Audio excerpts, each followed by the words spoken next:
All right. So, we have gone over Revelation 1 through 7. We've seen the churches and Jesus talking to them. We've seen the setup for the throne room.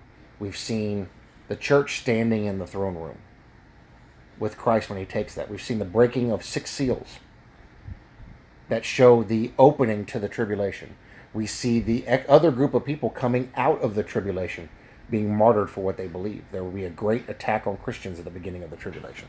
Now we are in Revelation chapter 8, and it's the 7th seal prelude to the 7 trumpets. When you take the time to really sit down and read closely what's going on here, don't speed through it. Reading it out loud helps because a lot more details jump out at you. You start to see the timeline that is unfolding and how all this can happen in 7 years. You start to get a better understanding of who's being talked about, who's where, what group of people we're looking at. And in the last 2 videos, I showed you guys about the church versus the people coming out of the tribulation. It's 2 groups of people. So let's keep reading and see what else jumps out at us. When he opened the 7th seal. Now we just saw all the people that came out of the tribulation. They were martyred. They had palms and robes, no crowns. Well, we know there's 5 crowns waiting, right? Okay. When he opened the 7th seal, there was silence in heaven for about half an hour. It was a pretty major event, the 7th one opening. And I saw the 7 angels who stand before God, and to them were given 7 trumpets. These are the spirits of the churches. What are you doing? What do you want?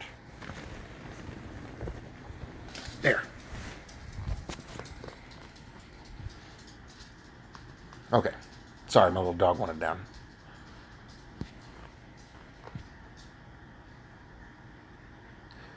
So the 7 spirits, the 7 angels, or they should be the representation of the spirits of the churches. Let's keep reading. Move my face up here. Then another angel, having a golden censer, came and stood at the altar. He was given much incense. Now, who had the incense before? That was the 24 elders. That he should offer it with the prayers of all the saints upon the golden altar which was before the throne. Didn't the elders also have the vials with the prayers of the saints in it? And the smoke of the incense with the prayers of the saints ascended before God from the angel's hand. Then the angel took the censer, filled it with fire from the altar, and threw it to the earth. And there were noises, thunderings, lightnings, and an earthquake. So the 7 angels who had the 7 trumpets prepared themselves to sound. Now, when we read in verse 5 there about, when you read that, it kind of makes you think back to when he cracked the 6th seal. Excuse me. And when he cracked the 6th seal and the great earthquake happened. It could be the same thing. Not 100% sure because I don't think it really elaborates on that. But what we do know is that from the time the seals start breaking, everything is going to fall apart and the earth will not be at peace at all. There will be no peace on the earth. They're going to try to establish a new government and new societies and everything, but it's not going to work because everything is going to be tore up. Then the angel took the censer. Now, notice what was in the censer too. It was incense and prayers of the saints. He threw those prayers and all that to the earth. So that was used as part of a judgment. So the 7 angels who had the 7 trumpets prepared themselves to sound. The first angel sounded. So now we have the trumpets. A lot of people say, it's going to happen at the 7th trumpet. Well, the 7th trumpet isn't at the end of the tribulation. The first angel sounded, and hail and fire followed, mingled with blood, and they were thrown to the earth. And 1/3 of the trees were burned up, and all green grass was burned up. Then the second angel sounded, and something like a great mountain burning with fire was thrown into the sea. Something like a great mountain burning with fire was thrown into the sea. And 1/3 of the sea became blood. Well, obviously, what is that? That's an asteroid. He didn't know what it was, but to him, it would look like a big mountain floating in the sky, burning as it comes to the atmosphere. And a third of the living creatures in the sea died, and a third of the ships were destroyed. So it's going to cause a pretty major tidal wave. So, like now, as I'm going through this, anybody who's not right with the Lord, this is what you have to look forward to. Then the third angel sounded, and a great star fell from heaven, burning like a torch, and it fell on a third of the rivers and on the springs of the water. The name of the star is Wormwood. A third of the waters became wormwood, and many men died from the water because it was made bitter. Now, I want to point something out. I did a video a couple months back about wormwood, and I related it to a comet called Wartanen. And this comet is on a 5-year cycle. It's set to come back in 2024 or 5. It's on a 5-year cycle. It goes out around Jupiter and comes back past the Earth. Now, you can stand outside and see it with the naked eye this year. It was in December. When it comes, every time it passes around Jupiter, it pulls a little closer to the Earth. They think there's a chance it could actually pass through our atmosphere this time. Just depends on how things unfold. It's a green comet.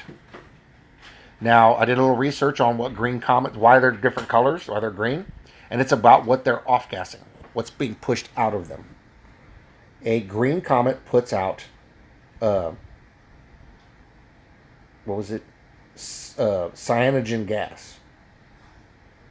When it contacts water, when this gas contacts water, it turns into cyanide and cyanide gas. It smells like almonds. It has a bitter taste. And when it hits water, it kills, it's deadly, in 5 parts per million of water. So a comet off-gassing just has to pass through our atmosphere, because how much of our atmosphere is water vapor? It just has to pass through our atmosphere and seed the clouds, and then the clouds will rain. And that will rain that cyanide gas down. And it will get into all the water supplies and poison the water supplies. So this particular thing fits the scenario. Ironically, the name Wartanen comes from the word wort, or verta, the Finnish word verta, meaning streams and rivers. Streams and rivers. And what does it say in here? And let's see, a third of the rivers and on the springs of waters. Where do rivers come from? Springs. So it's talking about the underground water supplies are going to be affected, and the rivers are going to be affected. So to me, that's an indicator for that. And the timing is excellent, especially with what we see. Because if it comes between 2024 and 2025, like late 2024, early 2025, probably spring of 2025, that fits the time frame. So that could be it. But all that stuff fits, and it matches what this says. Because when it's coming through, it's going to look like a torch. It's got the tail with the comet on top. Anyway, you can go scroll back and find that video and watch it. I give a ton of detail in there. So then the third angel sounded, and a great star fell from heaven, burning like a torch, and it fell on the third of the rivers and on the springs of water. The name of the star is Wormwood. A third of the waters became wormwood, and many men died of the water because it was made bitter. Then the fourth angel sounded, and a third of the sun was struck, a third of the moon, and a third of the stars, so that a third of them were darkened. A third of the day did not shine, and likewise the night. If the poles flip, wouldn't that cause the same thing?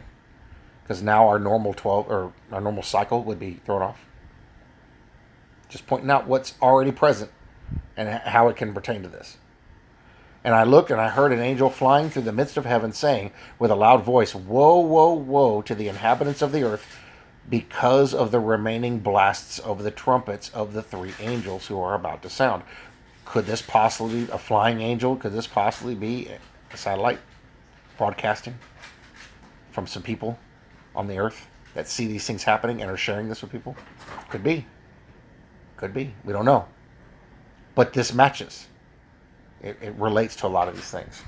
So now we're at the point where the real meat and potatoes of this, and when we read these things, will different things happen during the tribulation than what we're used to seeing? Maybe. But when I go back and read through the Bible, I don't see weird things happening as it pertains to any prophecies. It's all the environment that's there. It's all what He's created that's caused this to happen. It plays a part in what this all this stuff. So to me, whenever I read this kind of stuff, and a lot of people are like, well, like when we come to the locusts that come out of the pit, Well, I could show pictures of UAVs with long hair, faces like men. When their wings are out, like a locust wings, it looks the same from the face on, and where they put their missiles and everything. And we're using that now more than ever in warfare is UAVs, unmanned aerial vehicles. So, or drones. Most people know them as drones, and they've been using drones over there attacking things. That's what hit the Saudi oil refinery. So, when I look at the descriptions in here, because John is only describing what he knows. He doesn't know what a UAV is. He doesn't know what a drone is. But when he sees it and he looks in that forward-facing camera and sees his reflection, it's the face of a man. When he stands looking straight on at it and he sees how the tail wings, it's got two tail wings going up at an angle, two tail wings going down at an angle, and two wings going out in the middle. When you see a locust straight on with his wings out, it looks exactly the same. Same exact thing. It's shaped like a locust. It's got little skinny legs like a locust, a landing gear. And it's got missiles on. They can fire Stinger missiles. They can drop small JDAMs. They can fire chemical weapons. They can do everything. To me, that fits the description. And they could be everywhere. They're actually everywhere now. If you look really close and pay attention and listen, you can see them and hear them up in the sky. They'll fly over your neighborhoods. You don't even know it. So this fits the description. So when we start to take what we read in the book of Revelations, and keep in mind that John is relating this to what he knows. He's relating these things to what he's been experienced, his life experience. When we read it, we look at what we have in the world today and go, that matches. That fits. I think, and we'll get to it, I think it's teeth of a lion. It says they have teeth like a lion. Well, some of those drones have the Spitfire painting with the teeth on the sides. Teeth of a lion. So he could have just been seeing pictures. Some of them have, there's a company that puts an eagle head on the sides. And it looks like the feathers coming back. It actually looks like woman's hair, not feathers. But it has the beak and everything like an eagle. So who knows? I mean, it matches. It fits what we're seeing.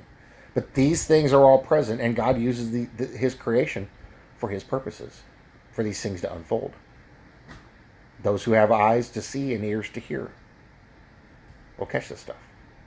All right, let's keep going through this, guys. Let's keep pushing, and let's keep looking into this and see what this stuff, how it unfolds, because there's so many revelations in here, and it's important for us to do this. So I love you guys. I bless you guys in Jesus' name, and I'll see you all in the next video.